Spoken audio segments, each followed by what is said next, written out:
Hello everyone. सबसे पहले तो मैं आप लोगों से माफ़ी मांगना चाहूँगी कि इतने टाइम से मैं कोई लेक्चर नहीं डाल पाई, बिकॉज़ मेरी कुछ पर्सनल प्रॉब्लम्स उस वजह से नहीं डाल पाई।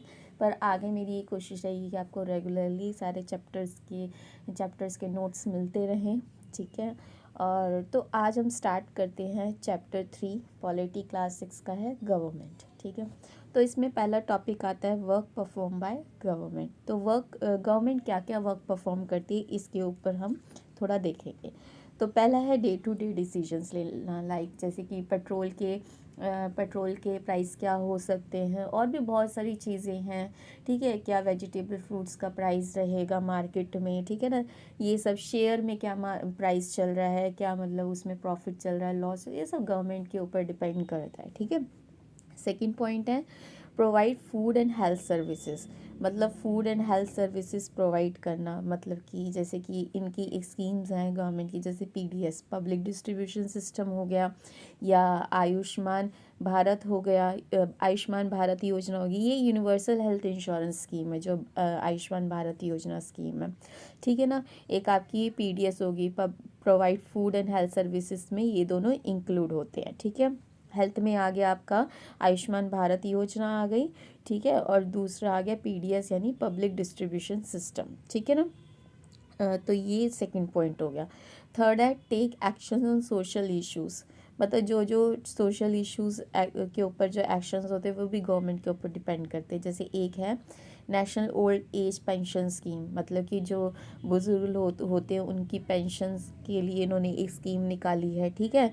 दूसरा है provision of child marriage act, जैसे कि छोटे बच्चों की शादियां कर दिया करते थे, अब तो बहुत कम हो चुका है, बट अभी भी है, पूरी तरह ख़त्म नहीं हुआ। मैं ये नहीं कहती कि पूरी तरह ख़त्म हो चुकी है चीज़, पर अभी भी ये है, ठीक है, एग्जिस्ट करती है चीज़। तो provision of child marriage act 2006, इसके अंदर क्या होता है कि जो बच्चों की मैरिज है, मतलब कि उसको मतलब एक फ़िक्स कर दी गई है कि एज की, अब तो 18 है, 18 है शायद, अब रिसेंटली आई थिंक बढ़ा दी भी गई है।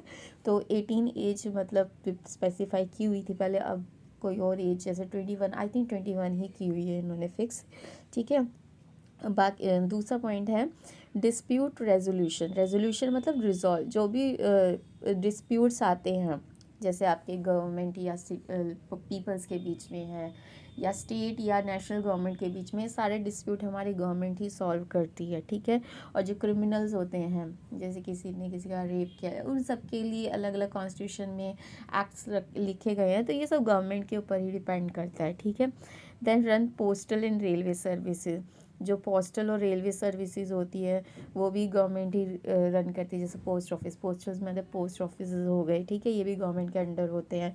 रेलवे सर्विसेज भी अंडर गवर्नमेंट के ही है, अब तो आई थिंक प्राइवेट होती जा रही है मोस्टली, बट अब ये पर आई थिंक इस बार जो प्राइवेट हो, इस टाइम जो प्राइवेट हो रही हैं रेलवे सर्विसेज या रेलवे के जो हो रही हैं, उसमें ये है कि दिया जा रहा है, प्राइवेट को ही प्रोवाइड किया जा रहा है कि आप इसकी फैसिलिटीज़, आप पूरा मतलब रेलवे का सारा अच्छे से मतलब केयर वेयर सब करोगे, पर ये जो अंडर रहेगा गवर्नमेंट के ही अंडर है, अभी फ़िलहाल यही सुनने को आया है, ठीक है ना। बाकी sorry protect boundaries of the country and maintain peaceful relations with other country. मतलब हमारी बाउंड्रीज़ को प्रोटेक्ट करके रखना, जैसे अब जैसे हमारे दुश्मन होते हैं जो इंटरनेशनल लेवल पे, जैसे पाकिस्तान हमारा तो सबसे बड़ा दुश्मन में है, ठीक है ना। तो उससे अपने देश को कैसे बचाना, तो वहाँ पे बाउंड्रीज़ होती हैं, देखा ये हर एक देश, दो देशों के बीच में एक बाउंड्री होती है, ठीक है ना। तो वहाँ पर सेव करके रखना ताकि हमारे देश को प्रोटेक्ट किया जा सके एनिमीज से, ठीक है। एंड मेंटेन पीसफुल रिलेशन, दूसरी साइड वो पीसफुल रिलेशंस भी बना के रखते हैं ताकि हमें आगे डेवलपमेंट में और बहुत सी चीज़ों में हमें इंटरनेशनल लेवल पे जो कंट्रीज़ हैं उनकी हेल्प मिलती रहे, ठीक है।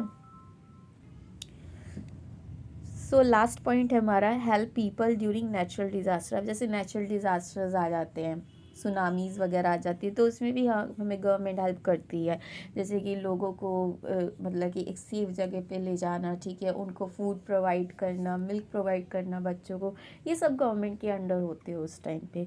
तो जो 2004 का सुनामी था, 2004 में जो सुनामी आई थी, उसमें क्या हुआ था, जो अंडमान निकोबार आइलैंड में जो इंदिरा पॉइंट है वो सबमर्ज हो गया था इंडियन ओशन के साथ। इतना खतरनाक सुनामी वो उस टाइम पे थी कि उस टाइम क्या हुआ था, जो इंदिरा पॉइंट जो अंडमान निकोबार आइलैंड पर था वो क्या हो गया, इंडियन ओशन में सबमर्ज हो गया था।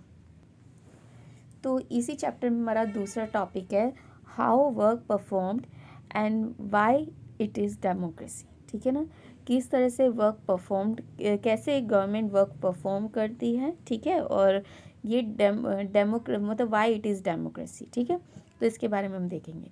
तो पहला पॉइंट है टू रेगुलेट पीपल और protect people from wrong doers. ठीक है, क्या करते हैं, पीपल को रेगुलेट करना। पीपल को रेगुलेट करना की मतलब गलत चीज़ें करने से रोकना, ठीक है ना, ताकि वो दूसरे को हार्म ना हो। अगर एक पर्सन कुछ काम कर रहा है तो वो दूसरे को हार्म नहीं होना चाहिए, दूसरे पीपल की रिलीजन को, रीज़न को हार्म नहीं होना चाहिए। ठीक है, और जो गलत काम करते हैं उनसे भी प्रोटेक्ट करती है हमारी गवर्नमेंट। ठीक है, दूसरा पॉइंट है how perform has some organisation and some rules. तो ये काम जो रेगुलेट करना पीपल को और रॉन्ग डूअर से पीपल्स को प्रोटेक्ट करना, ये काम कैसे करती है, इसके लिए गवर्नमेंट ने कुछ ऑर्गेनाइजेशंस और कुछ रूल्स सेटअप किए हैं। ठीक है, इसीलिए कहते हैं कि देयरफॉर लास्ट में ऑन बिहाफ ऑफ पीपल के बिहाफ में, so therefore on behalf of people, ठीक है, पीपल के बिहाफ पे विद द असिस्टेंट, मतलब पीपल के हेल्प और सपोर्ट के साथ, ठीक है, गवर्नमेंट की ड्यूटीज़ को परफॉर्म करती है। ठीक है, तो कौन कौन से लेवल की गवर्नमेंट होती है, ठीक है ना, पहला है नेशनल लेवल पे। ठीक है, हमारे पूरे नेशनल लेवल पे होती है, तो ये पूरे ऑल ओवर कंट्री वर्क करती है, इसको हम सेंट्रल लेवल भी बोलते हैं। ठीक है, दूसरी होती है हमारी स्टेट लेवल, जो district work on district states, जो डिस्ट्रिक्ट्स होते हैं ना स्टेट्स के, उनके लेवल पे वर्क करती है। सॉरी मैंने यहाँ गलत लिख दिया, वर्क ऑन स्टेट, जो स्टेट्स होते हैं ना उनके लेवल पे ये वर्क करते हैं, डिस्ट्रिक्ट नहीं आएगा। तो हमारे कितने स्टेट्स हैं टोटल, अभी रिसेंटली 28 स्टेट्स हैं। ठीक है, एक और इसके अंदर पॉइंट है कि जो Telangana become the state on 2 Jain 2014, जो तेलंगाना नया स्टेट बनाया गया वो 2 जैन 2014 को बनाया गया आफ्टर रीऑर्गेनाइज, आंध्र प्रदेश को रीऑर्गेनाइज करके तेलंगाना बनाया गया। कब बनाया गया, 2 जून 2015 को। और थर्ड लेवल पे होती है डिस्ट्रिक्ट, या उसको लोकल लेवल भी बोलते हैं।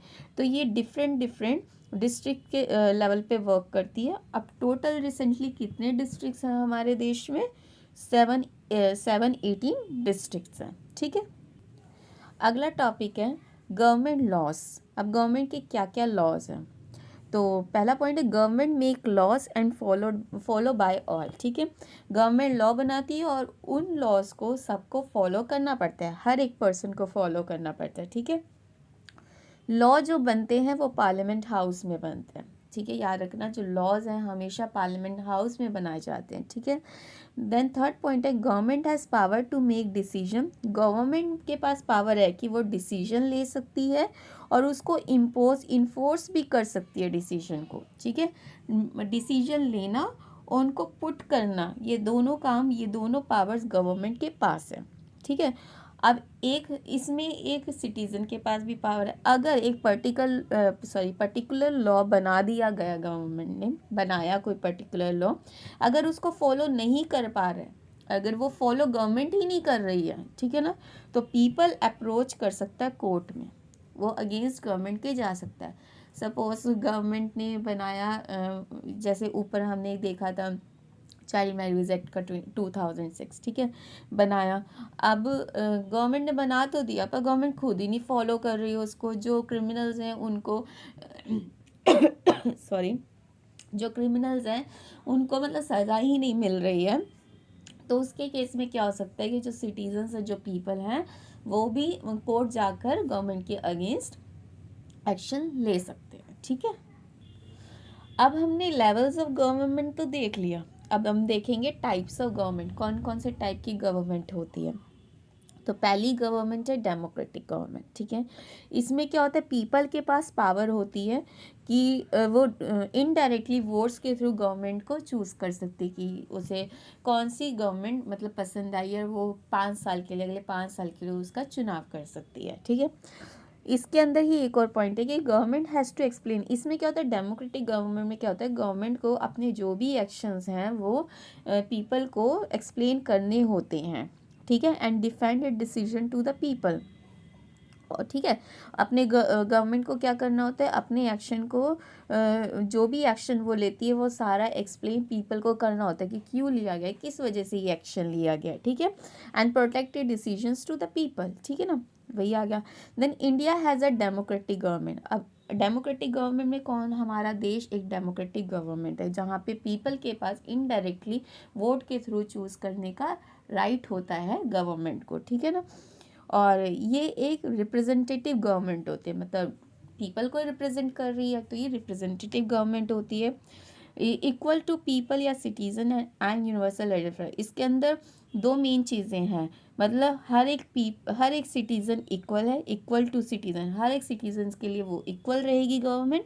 और यूनिवर्सल एडल्ट फ्रेंचाइज का राइट होता है, मतलब राइट टू वोट, हर किसी के पास अपना एक वोट होता ही होता है, ठीक है।